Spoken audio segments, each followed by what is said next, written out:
네, YTN 라디오 생생경제 2부 시작하겠습니다.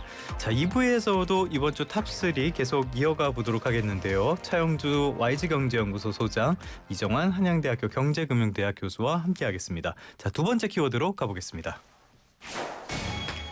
코스피 5,300도 넘었다. 월요일에는 소위 말하는 워시 쇼크, 이걸로 우리 증시가 굉장히 급락을 했었는데요.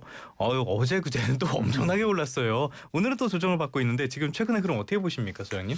예, 진짜 시장이 어마무시하다라고 말씀드릴 수가 있겠습니다. 워시 쇼크 같은 경우는 어떻게 보면 잘 가던 상황에서 잠깐 비틀거렸다라는 표현이 적절할 것 같아요. 네네. 사람들이 이제 화들짝 놀랐고 외국인들의 어마무시한 3전 없는 매물이 출회되면서 그런 것들이 이제 충격으로 일시적으로 왔고 많은 기관과 펀드 매니저들이 매도가 나왔죠. 근데 이제 이것을 다 개인들이 받아냈습니다. 근데 일견 지금 결과론적으로는 월요일날 받은 개인들이 성공한 지금 상황이다라는 것을 부인할 수는 없을 것 같습니다.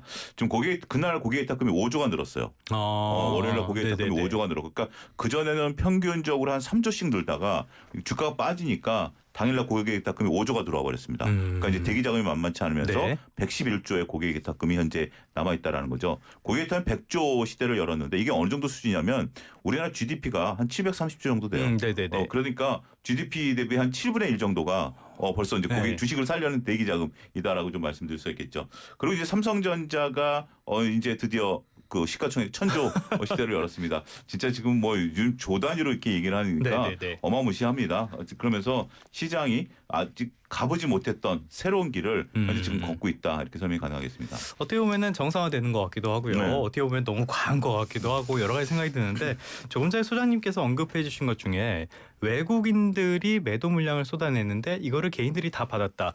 지금 실제로 최근에 코스피 흐름을 보면요. 외국인들이 1월 29일부터 계속 대규모 매도를 하다가 2월 3일만 조금 순매수를 했거든요. 이런 흐름들이 이어지고 있는데 이거를 개인이 받는 거, 이거 괜찮은 겁니까? 두 분 이야기 다 들어볼게요. 먼저 교수님. 일단 개인이 많이 그러니까 하나만 말씀드릴게요. 우리나라 GDP는 아마 정부 지출이 730조고 GDP가 예산. GDP가 2,500조, 2,600조. 감사합니다. 저는 아까 1,500조 아닌가 슬쩍 생각을 했는데 그것도 틀렸네. 2,600조 그 정도 됩니다. 그러니까 정부 지출 3분의 1 조금 넘어갔고 아마 정부 지출의 10분의 1은 어마어마하게 큰 돈 이렇게 말씀하신 것 같아서 정리만 해드리고요. 그다음에 이제 개인이 계속 산다는 게 좋은 뉴스는 아니다. 그러니까 개인하고 그 기관하고 시각이 좀 다르다라는 입장이거든요. 그러니까 누가 사고 누가 팔고, 특히나 이제 기관이 사면은 이제 정보가 많은 쪽에서 사니까 주가 오른다라는 그런 기여 같은 것들을 이야기할 수가 있어가지고, 기관들이 많이 사는 것에 대해서는 뭔가 정보가 있지 않냐. 사람들이 기관이 일주일 이상 외국인이라든 기관이 일주일 이상 매입하기 시작하면은 뭔가 우리가 모르는 정보가 있기 때문에 주식을 사는 게 아니냐라고 이야기를 하는데, 개인들은 사실 정보가 좀 평탄해서 그렇죠. 정보가 좀 부족하니까 개인들이 많이 사는 것은 약간 투기적인 성향, 그러니까 이제 가격이 올라간다는 기대감들 때문에 많이 사는 것이 아니냐라는 의견들이 생길 수밖에 없고요. 근데 이제 개인들이 많이 사서 극복한 한번 시절이 있었죠. 2차 전지 할 때는 개인들이 그랬죠. 어마어마하게 사면서 기관의 어떤 평가 같은 거 다 누르고 하긴 했는데, 개인들이 아무래도 좀 많이 산다는 것 자체는 그 정보의 격차가 기관이라든지 외인들이 조금 많다라고 생각하고 개인들이 좀 적다라고 생각하는 측면에서 일방적인 방향으로 이렇게 많이 사는 거는 좀 기대감이 다르다. 개인들이 올라갈 거라 생각하고 기관들 좀 떨어질 것이라고 생각하는 이런 경향들이 반영된 것이기 때문에, 혹은 수익 실현하는 경향들이 반영이 된 것이기 때문에 아주 주가가 상승하는 데 있어서 아주 긍정적인 뉴스는 아닌 것 같다. 그 밸런스를 가지면서 기대감들이 다 올라가는 쪽으로 가야 좋은 건데 그런 건 아닌 것 같아서 좀 우려가 되는 부분이 있다라는 말씀 드려야 될 것 같습니다. 소장님께서는 개인들 입장에서 이렇게 물량을 받는 거에 대해서 뭐라고 조언을 해주시겠어요? 근데 일단 저는 약간의 좀 긍정적인 면도 좀 말씀드려야 될 것 같아요. 그러니까 이제 저도 이제 일반적으로 보면 개인들이 물량을 받는 것에 대해서는 조심스러운 것 같아요. 자, 그럼 먼저 질문부터 대답을 드릴게요. 개인들에게 서두르지 말라라고 저는 말씀드리고 싶어요. 지금 이제 개인들의 이제 그 과정에 있어서 몇 가지 지금 개인들 물량이 좀 나눠져서 들어오고 있습니다. 직접 순매수가 있는 경우가 있고요. 그다음에 퇴직연금에 DC형에서 ETF로 들어오는 경우도 있습니다. 그리고 우리가 이제 적립식으로 들어오는 경우도 있는데요. 가장 큰 것은 지금 이제 주가가 밀릴 때마다 직접 투자가 늘어나는 것에 대해서는 굉장히 우려스럽습니다. 저도 교수님과 생각이 같습니다. 그리고 주가가 조정을 받는다라는 것은 나름대로 변동성이 있어야만 올라갈 수 있는 건데 그거를 조금 변동성을 좀 텀을 두고 봐야 되는데 우리가 지난번에도 말씀드렸죠. 1월 달이 지금 끝나고 2월 달로 넘어오면 1월 효과가 나타나면 2, 3월은 보통 쉬어주거든요. 이럴 때 서두르실 필요는 없다라는 거고 또 한 가지 그나마 조금 시대가 변하면서 긍정적이다라는 것은 퇴직연금에 있는 돈들이 지금 이제 주식시장으로 들어오기 시작했어요. 그렇죠. 그래서 이런 부분들을 놓고 보면 우리가 과거 미국도 1980년대 이전만 하더라도 박스 피었어요. 1000포인트를 못 넘었는데 401k라는 연금이 이제 들어오기 시작하면서 그 유명한 401k 401k가 들어오면서 주식시장에 올라갔거든요. 지금은 이제 우리가 이제 그런 초입에 있다라는 측면에 있어서 그리고 요게 동학개미 운동과 조금 다르다라는 것이 그때만 하더라도 막 이제 유튜브들이 생기고 교수님도 말씀하신 2차 전지도 그렇고 인플루언서들의 말에 따라서 좌지우지 되던 시대였다라면 지금은 삼성전자 하이닉스로 이제 개인들의 자금 몰리고 있어요. 그런데 이익을 기반한 거죠. 여기는 확실히 실적이 뒷받침하고 있죠. 하이닉스만 기준으로 보면 12월 달에 올해 이익 전망치가 80조였는데 지금 140조로 늘었거든요. 그렇기 때문에 이런 부분들에 있어서는 조금 장기적으로 보는 자금으로 들어오시는 건 좋지만 단기간에 빠졌을 때 들어와서 내가 시세 차익을 노리겠다? 이거는 조심하자. 이렇게 정리하겠습니다. 알겠습니다. 여러 가지 측면이 있는데 당시에 2차 전지는 실적이 뒷받침되지 않다 보니까 나중에 다 거품이 꺼져버리긴 했었죠. 자, 반도체 주가, 반도체 기업 실적에 대해서는 잠시 뒤에 소장님과 조금 더 이야기를 해보도록 하겠고요. 일단은 이렇게까지 오르다 보니까 공매도 대기 자금 엄청나게 많이 늘었다고 하고요. 이것도 역대 최다라고 하죠. 거기다가 코스피 200 변동성 지수, 이거 V 코스피죠? 이것도 팬데믹 이후에 최고치를 기록하고 있다. 이런 것들은 뭘 시사하는 겁니까? 사람들의 기대감이 다르다라고 말씀드릴 수 있겠습니다. 예탁금 같은 것들이 늘어나는 것은 그 증시를 사려는 자금이 늘어난다라고 보시면 될 것 같은데 개인들은 보통 공매도를 잘 안 하니까요. 그렇죠. 개인 투자자들의 예탁금 같은 것들이 늘어난다는 얘기는 개인들이 투자할 생각이 있다, 그러니까 수요가 있다라는 얘기로 보시면 될 것 같고요.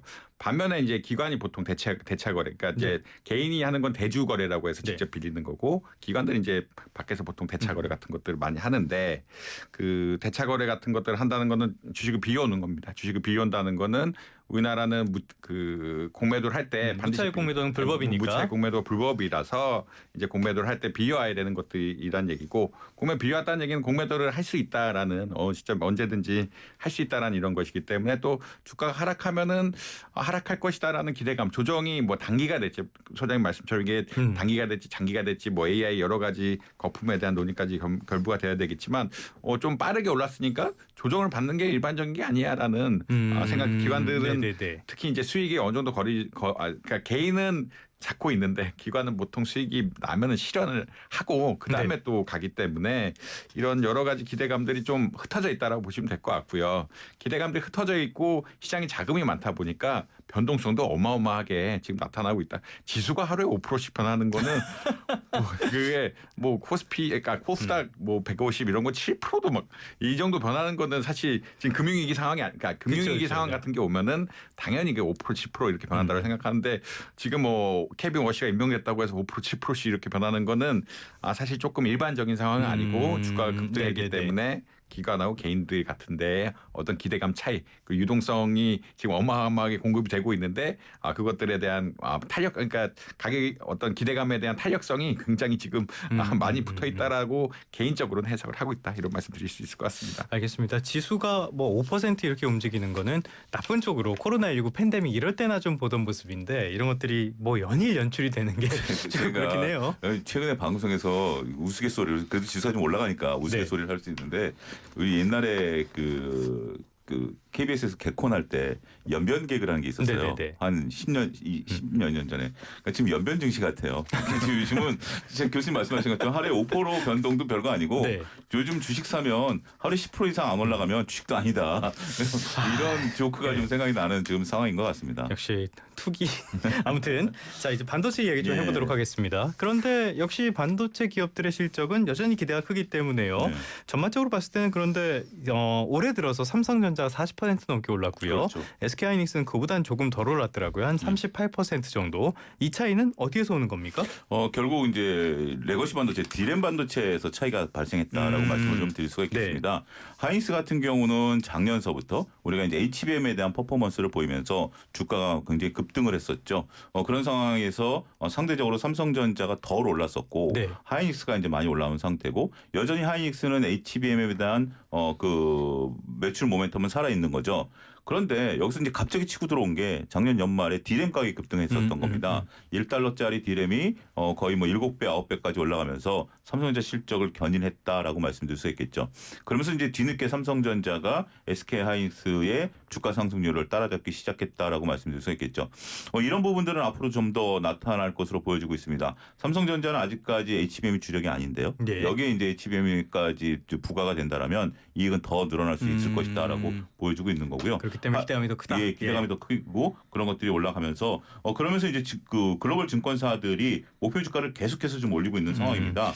어제 저희 이세철 그 시티그룹 예. 전무님 모시고 방송을 했었는데 네. 전무님도 지금 주가 상승 여력이 더 있다. 네. 이번 슈퍼사이클 7년은 갈 거다 이런 말씀하시더라고요.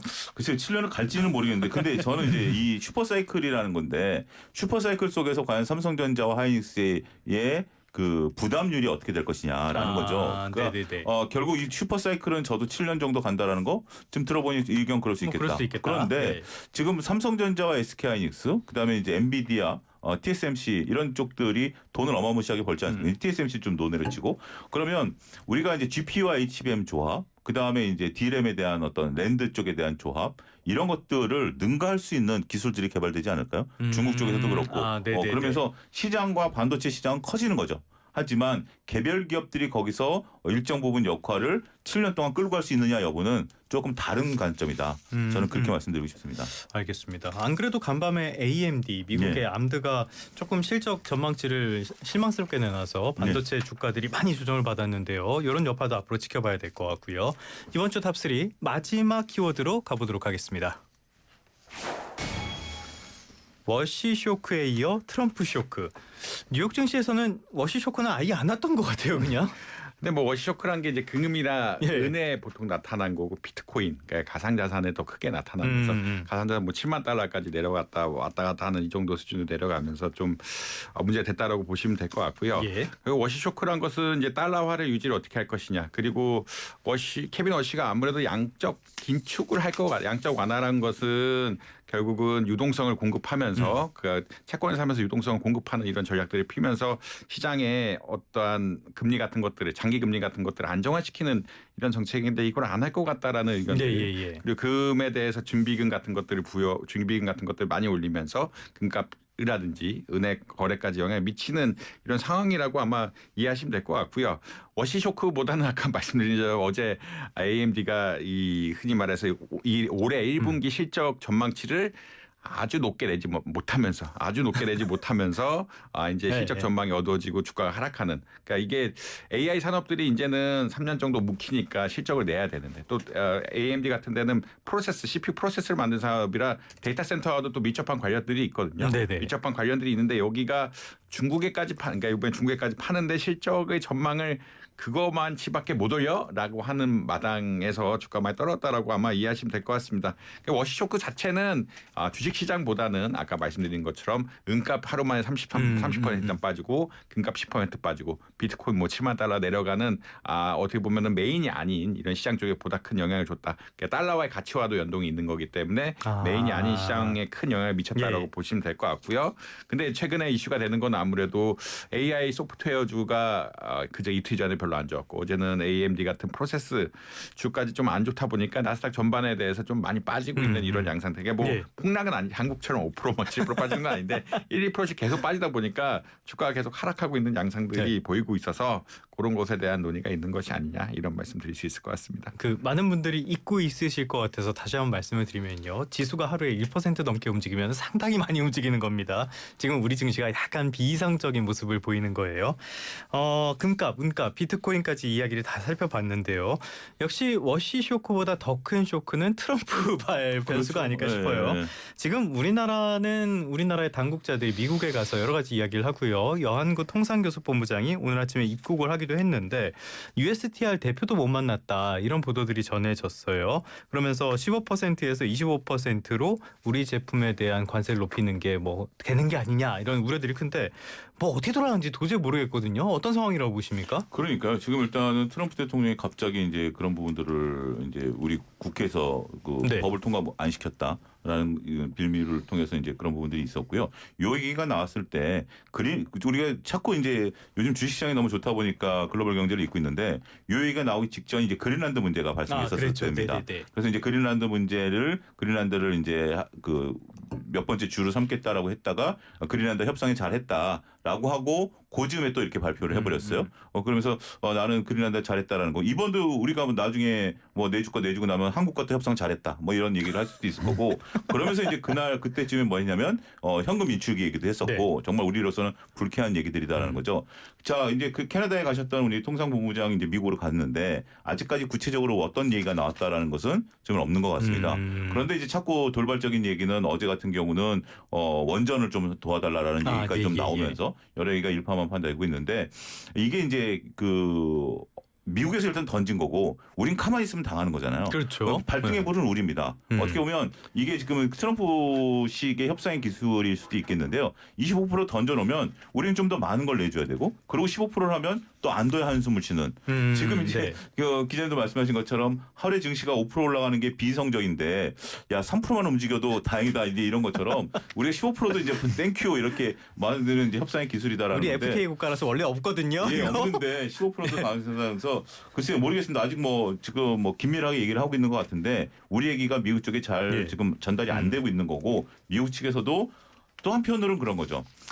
일단 미국 측에서도 협상 파트너가 어떤 결과물을 갖고 트럼프 대통령에게 갖고 올라가면 결국 트럼프 대통령의 사인이 나와야 되는 거잖아요. 그렇죠. 그러면 보통 트럼프 대통령이 가이드라인을 주면 거기서 협상을 하는데 지금 가이드라인을 준 것 같지 않다라는 생각이 듭니다. 그러면 협상 파트너는 어떤 생각이 들죠? 좀 더 강하게 세게 이렇게 밀어붙이니까 우리 쪽에서도 받아들이기 힘든 조건들을 내세우고 있는 것이 아니겠나 이런 짐작한다라고 말씀드리겠습니다. 쉽진 않을 것 같습니다. 이런 와중에 어제 우리 증시에서 가장 강세를 보인 업종이 원전이었다고 해요. 트럼프가 이런 원전 같은 것들을 제한했다라는 소식이 전해졌기 때문인데 조금 전에 소장님이 언급을 해주셨는데 구체적으로 어떤 내용입니까? 사실 미국의 원전 시장을 조금 아셔야 되는데 미국이 뭐 우리나라 이제 협업을 해서 뭐 수주를 한다는 이런 이슈가 나오는 거는 미국의 대형 원전을 건설할 기술이 없다. 그렇죠. 비용이라든지 이런 걸 맞출 기술이 없다라고 보시면 될 것 같다. 걔들은 원천 기술만 있는 거죠. 원천 기술이 있고 예전에 만들었는데 그걸 한동안 안 짓다 보니까 인력하고 공급망이라는 게 싹 없으면서 할 기술이 없다라고 보시면 될 것 같고요. 그래서 미국의 전략은 원래 뭐였냐면 SMR로 넘어가면서 그냥 대형 안 짓고 SMR은 자국 내 생산할 것이다라는 그런 이야기였는데 그것까지도 좋죠. 근데 이제 지금 전력이 너무 많이 필요하다 보니까 대형 원전을 안 질 수가 없는 상황이다. 당장 급해졌으니까. 당장 지금 그래서 뭐 아마존이라든지 이런 대기업의 데이터 센터 지금 니네끼리 알아서 전력 공급해라라고 이야기가 나올 정도로 전력이 부족한데 전력을 공급하려고 그러면 원전이 필요한데 과거에는 SMR만 갖고 하면은 됐다라고 생각하는데 그 정도 수준 갖고 지금 되는 전력의 수요가 아닌 것 같다라는 의견들이 나오면서 대형 원전을 누가 지어줘야 되고 대형 원전을 누가 지어주려고 그러면 한국 밖에 없다. 프랑스도 있는데 프랑스는 단가를 그러니까 공기를 못 맞춘다고 생각하거든요. 프랑스, 러시아 그러니까 네 가지 대표적으로 러시아, 중국, 프랑스, 한국 이 정도들이 원전을 짓는 나라들인데 러시아, 중국은 일단은 아웃이고 이거는 말이 안 되는 얘기고 그리고 미국의 원천 기술을 가지고 있는 그러니까 프랑스는 독자 기술이 있고요. 미국의 원천 기술을 가진 한국이 짓는 게 가장 합리적인 초이스고 그렇기 때문에 그런 배경에서 원전을 좀 짓는 거 아니냐 대형 원전을 좀 지어야 되는 게 아니냐라는 이야기가 나왔다. 이런 말씀 드릴 수 있을 것 같습니다. 그러면 정중하게 부탁을 해야지. 아무튼 간에. 자 그런데 간밤에 트럼프와 시진핑이 통화를 했다라는 소식도 전해졌어요. 보니까 약간 둘이 또 딴소리하고 있긴 하던데 어쨌든 나온 걸 보면은 트럼프는 중국의 가스, 석유 사가라 이런 말을 했나 봐요. 시사하는 바 뭐로 보십니까? 일단 둘이 통화를 했다라는 것이 만났다라는 것이 어떻게 보면 뭐 의미는 있다라고 좀 봐야 되겠죠. 뭐 예를 들면 제가 교수님하고 얘기할 때 서로 눈을 보고 뭐 얘기를 해야 되는데 교수님과 제가 이제 서로 먼 산을 보면서 얘기를 한 거랑 똑같죠. 지금 이제 트럼프 대통령은 중국한테 석유와 가스를 사가라라는 거고 지금 이제 베네수엘라를 이제 억압을 했으니까 이제 그런 부분들이고 시진핑 주석은 거기에 대해서 이제 대만에 공격하지 말라 뭐 이런 그렇죠. 얘기를 했다라는 거 보면 서로 간에 뭐 그래도 일단 통화했다라는 게 의미를 주자 이렇게 하겠습니다. 알겠습니다. 서로 자기 말만 하고 끝난 게 아닌가라는 생각도 좀 들고요. 원래 그런 두 분이라는 생각도 듭니다. 자, 지금까지 YG 경제연구소의 차영주 소장, 한양대학교 경제금융대학의 이정환 교수 두 분과 함께했습니다. 오늘 말씀 고맙습니다. 감사합니다. 감사합니다.